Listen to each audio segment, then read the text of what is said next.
কার এলাকায় এটাকে কি নামে ডাকে আমি জানি না, তবে এটার রিয়েল নাম হচ্ছে গুড়ি, বাট আমরা এটাকে ঘুন্টি বলে ডাকি।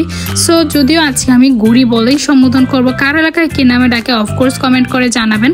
আসসালামু আলাইকুম, কেমন আছেন সবাই? আশা করি অনেক অনেক ভালো আছেন। আলহামদুলিল্লাহ আমিও অনেক অনেক ভালো আছি। সো আজকে দেখেই বুঝতে পারতেছেন যে কোন বিষয় নিয়ে আপনাদেরকে জানাবো এবং বলবো। সো ফাইনালি আমরা কিন্তু আমাদের গুড়িটা নিয়ে উপরে উঠে যাচ্ছি, যেহেতু একটু বিকাল টাইম এবং মনে হচ্ছে যে আকাশে অনেক বেশি বাতাস ছিল, আমরা কিন্তু এই গুড়িটা উড়াবো, সেজন্য আমরা ছাদের দিকে রওনা হলাম। আর ছাদের দিকে যাওয়ার পথে আমি একটু ওয়েদারটা চেক করে নিচ্ছিলাম যে আমরা যেরকম দেখে বের হয়েছি ওই রকমটা আছে কিনা, যেহেতু এখন আকাশে প্রচুর পরিমাণে বৃষ্টি হচ্ছে, সেহেতু কোনো ভরসা নাই। সো এখন বর্ষাকাল, কিন্তু এখন কিন্তু ঘুড়ি উড়ানো অনেক বেশি এনজয়েবল। সো আমরা ফাইনালি ছাদে যাওয়ার পরে সুন্দর করে ঘুড়িটাতে সুতা বাঁধতেছিলাম এবং কিভাবে ঘুড়িটাতে সুতা বাঁধার পরে ঘুড়িটা আকাশে সুন্দরভাবে উঠবে সেটাই আমরা পরামর্শ করে নিচ্ছিলাম।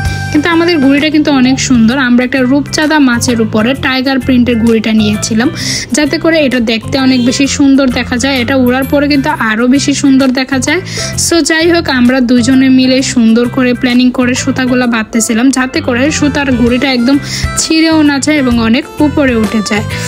অ্যান্ড ফাইনালি আমি কিন্তু ও বলতেছে তুমি বেঁধে দাও যাতে করে এটা না ছিঁড়ে বা না উঠে। তো আগে একটা সুতা বাঁধা ছিল, যখন আমরা এই ঘুড়িটা কিনেছিলাম তখন কিন্তু ঘুড়িটাকে চেক করে নিয়ে আসছিলাম। সো ওই সুতাটা খুলে ফাইনালি আমরা এটা উড়ানোর জন্য যাই। কিন্তু উড়ানোর সময় আমরা দেখলাম যে নিচে আমাদের ছাদে অনেক পানি, বাট ছাদের মধ্যে কিন্তু এটা অনেক সুন্দর করে উড়ানো যায়। কিন্তু ছাদে উড়ানোর জন্য অনেকটা ঝামেলা হলো যে এখানে অনেক বেশি তার তোর রাখা, যেগুলোতে হচ্ছে হয়তো আমাদের ভাড়াটিয়ারা কাপড় চোপড় রোদে দেয়। যাই হোক, এখন আমি ভাবলাম তুমি ঘুড়িটা উড়ানোতে একটু ট্রাই করো আর আমি ছাদে দেখাই। ছাদে যাওয়ার পরে আমার সুন্দর একটা জিনিস চোখে পড়লো, সেটা হচ্ছে আমাদের ছাদে ভাড়াটিয়ারা একটা সুন্দর কাঁচামরিচের গাছ লাগিয়েছে।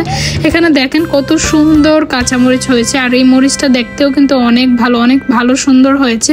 তারা কিন্তু সার টার দিয়ে সুন্দরভাবে এটা ফলিয়েছে, ভালোই মরিচ দিয়েছে এবং মরিচ পাকাও গিয়েছে, সেটা দেখে আমার খুবই ভালো লাগছে। যেহেতু আমাদের বাসা হলো, আমরা কিন্তু ছাদে ওই রকম আসাই হয় না, যদি বাসায় মেহমান বা একদম গুড়ি টুড়ি বা কোনো কিছু করতে হলে আমরা ছাদে আসি। এছাড়া কিন্তু আমাদের বছরে একবারও ছাদে ওঠা হয় কি না এটাই সম্ভব নাই। সো যাই হোক, আমাদের এখান থেকে কিন্তু আকাশটা অনেক সুন্দর দেখা যায় এবং আমাদের এখান থেকে প্লেন যাওয়াগুলোও অনেক ভালো দেখা যায়। সো আমরা মাঝে মধ্যে মেহমান টেহমান আসলে ছাদে উঠে হয়তো দেখাই। সো যাই হোক, ফাইনালি আমরা ঘুড়িটা উড়ানোর জন্য ট্রাই করতেছি যাতে করে ঘুড়িটা উড়াতে পারি। যারা আপনারা ভালো ঘুড়ি উড়াতে পারেন তারা অফকোর্স কমেন্ট করে জানাবেন যে এটা কীভাবে ভালোভাবে উড়ানো যাবে এই স্পেসের মধ্যে। সো আমরা কিন্তু ঘুড়িটা উড়াতে চাই, এটাকে ভিজায় ফেলছি, মানে একবার পরে গিয়েছে আর এটা ভিজে গিয়েছে, ভিজে যাওয়ার পরে আর ঘুড়িটা কিন্তু উঠতেছে না। কিন্তু যখন আমরা এটা কিনছিলাম তখন এই ঘুড়িটা অনেক সুন্দরভাবে উঠতেছিল। আর এখানে আমার একটা জিনিস দেখে খুবই ভালো লাগলো, আমাদের ছাদে একটা গাছ মারা গেছে। যখন আমরা সন্ধ্যা হয়ে যাচ্ছে, সূর্যটা একদম ঢাকা পড়ে যাচ্ছে, আকাশটা কিন্তু অনেক লাল থাকে। সো এই জায়গাটা দেখে আমার অনেক ভালো লাগছে, আর একদম মেঘলা মেঘলা আকাশ বাতাস সবই ভালো লাগতেছিল, যে অনেক ভালো একটা ফিলিংস হচ্ছিল।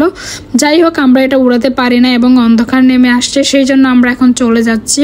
অফকোর্স যাদের এই ভিডিওটা ভালো লাগে অবশ্যই লাইক কমেন্ট এবং শেয়ার দেবেন এবং আমাদের সাথেই থাকবেন। আল্লাহ হাফেজ।